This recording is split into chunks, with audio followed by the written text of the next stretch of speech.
Hello there and good day to you. Welcome to Codex English with me, Mike Bullen. I hope you've been having a nice weekend so far. So, this is Newsflash, the show in which we have a look at 3 of the world's biggest or most interesting news headlines from around the world and examine the English behind them. In this week's episode, we will be looking at NASA's recent success of sending a solar probe to the sun's atmosphere. Secondly, we will be having a look at the results of Taiwan's recent referendums. And thirdly and finally, we have an extremely terrifying story involving a snake and a Christmas tree. So make sure you stick around to see what happened there. Okay, right then, so without further delay, let's read the news.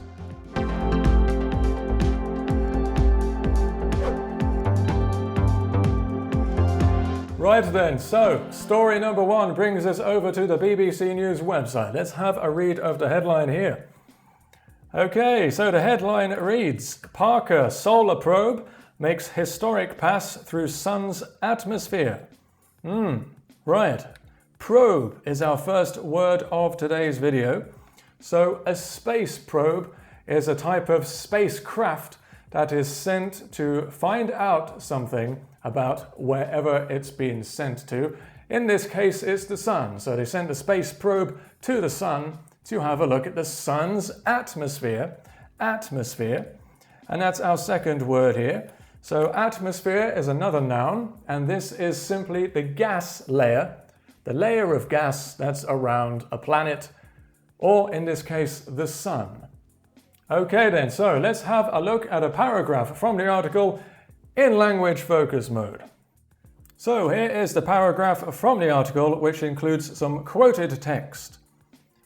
Just as landing on the moon allowed scientists to understand how it was formed, touching the sun is a gigantic stride for humanity to help us uncover critical information about our closest star and its influence on the solar system, said Nicola Fox, the director of NASA's Heliophysics Science Division. The Parker Solar Probe is one of the most audacious missions ever mounted by the agency. Okay, we've got quite a long paragraph here to unpack. Let's go for the first word here then. So, touching the sun is a gigantic stride for humanity. So a stride is a noun, and it's a very big or large step that you take if you are running or walking. So in this context, it's referring to a large amount of progress that has been made towards a goal. So in this case, the goal is to help us uncover critical information about our closest star and its influence on the solar system. So this space mission here has allowed them to make a large, gigantic stride in terms of their knowledge about this particular subject. Okay, now that brings us on to this ADJ over here. So to help us uncover critical information. So critical simply means extremely important, very important, crucial, vital. There are many synonyms for this particular word as well. Okay, there we are. Right, so that was Nicola Fox speaking there, the director of NASA's Heliophysics Science Division. Heliophysics. So we've got helio at the beginning of this word, which is a prefix, and helio refers to the sun. All right, physics is a branch of science, so heliophysics is the study of the physics of the sun. Simple as that. Heliophysics, okay? So if you see a word that begins with helio, you can know that it's about the sun. Heliophysics. Are any of you heliophysicists? I wonder. Let me know if you are. Okay. Right, so the Parker Solar Probe is one of the most audacious missions ever mounted. Okay, this ADJ is one of my favorites here. So if you are audacious, that means that you are willing to take a risk, or that you dare to take a risk to achieve something but you are still very confident about doing it, okay? Audacious. So this mission here, they're sending the space probe into the sun's atmosphere, and this is the first time that this has ever been done. And so it's very risky, of course, requires a lot of planning, preparation, and of course hazard, particularly for the spacecraft, presumably. So it's an audacious mission, Right, so that was the first story of this week's video, which means we are now moving on to the second story. Let's go. This second story of today's video concerns events that happened yesterday in Taiwan, which just happens to be the very country in which I myself live. So let's go over to the Reuters news website and find out what was going on. Right, the headline reads, Taiwan referendums fail in major setback for opposition. Okay, so the standout word here is this noun, referendum. A referendum is an event in which a country's public vote for or against a particular law, policy, or issue. Okay, so it's a yes or no vote, Okay, so the referendums fail in major setback for the opposition here. So it means that the referendums, they did not pass, meaning that there were more votes against the policies than there were in support of them. Okay, right, so let's go into language focus mode and find out some more details about this story here. Here is the paragraph in language focus mode. Let's have a read through. Saturday's two most contentious referendums asked whether to ban imports of pork containing the leanness-enhancing additive ractopamine on safety grounds, and whether to relocate a planned liquefied natural gas, LNG, terminal to protect a reef. Okay, now we've got some serious vocabulary in here. We've got some technical language, and we've got a few adjectives as well thrown in. So let's begin with this first ADJ. Contentious, okay? So if something's contentious, it simply causes a lot of arguments and disagreement between people. Contentious, right? Okay, so for example, what's the best flavor of ice cream? We all know it's banana, of course, but I'm sure you might disagree with me. You might even argue with me, but please don't get angry with me. I just like banana, okay? All right, there we go. So that's contentious there. Asked whether to ban imports of pork containing, now here we've got a hyphenated compound ADJ, leanness enhancing. Okay then, so leanness enhancing. Now you've got lean, first of all, which is an adjective, and this describes an animal that has very little fat on its body. Instead, the animal will be mostly muscle. So this generally creates higher quality meat if it's lean. Okay, now leanness is the noun that describes the state of being lean. So now we know what lean means, but as you can see, you've got a hyphen and now you've got enhance as the verb there, enhancing, okay?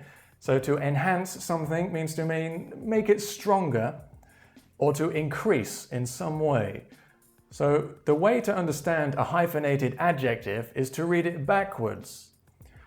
Enhances the leanness. So what it's saying is that the animal's leanness is being increased by additive ractopamine. Ractopamine, there we are. So that's what's happening. They're increasing the leanness of the animal by using an additive, which is called ractopamine. So let's just focus on additive for starters here. So an additive sounds like add, right? And that's exactly what it means. An additive is a substance, normally a chemical, that's added or given to an animal that will have some kind of effect, okay? Or it will be given to a type of food, which will improve the food in some way, an additive there. So perhaps they want to make it last longer, something like that, to improve the shelf life of the meat or whichever type of product that it may be. Okay, so it's an additive, they add it to the food. And the name of this particular additive here is ractopamine. Ractopamine. Okay, so then ractopamine is a chemical, a specific chemical additive that indeed improves the leanness of animals by making the muscle grow more quickly. And the amount of fat will be reduced in the animal. Okay, so you can see it's quite desirable for farmers to have these cuts of meat that are less fatty, as they may be able to sell them for a greater profit. I'm not a farmer, so I've actually got no idea what I'm talking about, but maybe that's what they do, who knows, okay? All right, so let's move on to liquefied natural gas, otherwise known as LNG, liquefied natural gas. Okay, so this is a natural gas, as it says, that's been cooled down so that it's now in a liquid form. Okay, so that's why it's called liquefied, which is the ADJ for liquid, liquefied, okay? And it refers to the process as well of turning something into liquid, okay? So it has been liquefied, the fluid, it is liquefied, okay? There we are. So the final noun that we have here is this one, reef. Reef, okay? So this is an easy noun. It just describes a long line of rocks or coral, something like that, that is just beneath the surface of the sea or the ocean there. Okay, so this is usually very popular with divers, scuba divers or snorkelers, people like that. They like to dive under the water, but not too far, so they can swim around the coral reefs and such. Okay, there we go. Right then, so we had quite a few different words in there, didn't we? Okay, so ractopamine and liquefied natural gas there being the two technical terms from that article. Okay, right then, so I do believe that brings us to the third story of this week's episode of Newsflash, and this is that extremely disturbing, terrifying story that I mentioned before. So I hope you're ready. Let's have a read. Let's go. Right, this brings us to the third story of today, and this one here, this is a true Christmas horror story, if I've ever heard of one, okay? Now, quick warning, if you are afraid of snakes, then you probably want to stop right about now, okay? Spoiler alert, all right? So this story brings us to the Washington Post website. So let's have a read through the headline first. Here we are then. The headline reads, "A family decorated their Christmas tree. Then a venomous snake appeared among the ornaments." My word, goodness gracious me, can you imagine that? A venomous snake suddenly appears in your Christmas tree while you're decorating it. Shocking. Okay, so now venomous, that brings us to the first word for this story. Venomous, it's an ADJ. If something is venomous, that means it has venom inside its body. And that's the noun for it, venom. And if something is venomous, like a snake, it means it can put its poisonous venom into the body of another animal in order to hurt it or even to kill it. Okay? So a venomous snake is generally a very dangerous animal to meet. All right? Oh dear. So a venomous snake appeared among the ornaments. The ornaments then. So an ornament is a noun. It's just a little tiny pretty thing that you put on something else to make that other thing look even more beautiful. Okay, so that's what was happening here. My goodness. So they're decorating their tree and then they see this this venomous snake. Let's have a look at it. No, it doesn't look too scary. Doesn't look too scary. I've seen worse looking snakes in terms of scariness, but you know, you maybe you find snakes more scary than me. If you do, I'm sorry. Okay then, so that brings us to the language focus mode section. So let's have a read through one of the paragraphs from the article and see just how exactly did these people deal with this terrifying situation. Let's find out. Here we go then. So, we're all excited, he recalled. The strange thing was, the cats are there with us and they're equally excited about this tree. And it sort of dawns on us. That's a bit odd. Why are they intently looking at this tree? That's when they saw it. A long, winding boomslang. One of the most venomous snakes in Africa. Okay, there we go. So, I want to begin here with this verb, dawn. Dawn, okay. So, you might know dawn as the noun form, as for when the sun rises in the morning. It's dawn. Okay. Now, the verb form here, and in this context, it's used to describe when you realize something is true, or when you begin to understand or realize something. So if you say, it dawned on me that there is a snake in my Christmas tree, that means that, oh, okay, I realized that there is a snake in my Christmas tree. Okay, I realized. Now I understand. Okay, it dawned on me. There we go. So it's quite a common expression, a verb expression now in English. Okay, right then. So, and then they said, that's a bit odd. So talking about the cats here, aren't they? So the cats, that's a bit odd. Why are they, the cats, intensely looking at this tree? We have ourselves an adverb here today, okay? Okay, so if you do something intently, it means to do something with great focus and concentration. So you really are focused on doing that thing there. Okay, all right. So the second short paragraph then, that's when they saw it. A long, winding boomslang. Okay, so the ADJ here, winding. Okay, so if something is winding, it has this kind of shape, like a snake when it's moving, right? It's winding. You can also use it to describe something like a river that also winds across the land. Okay, there we go. So that was the third and final story in this week's episode of Newsflash.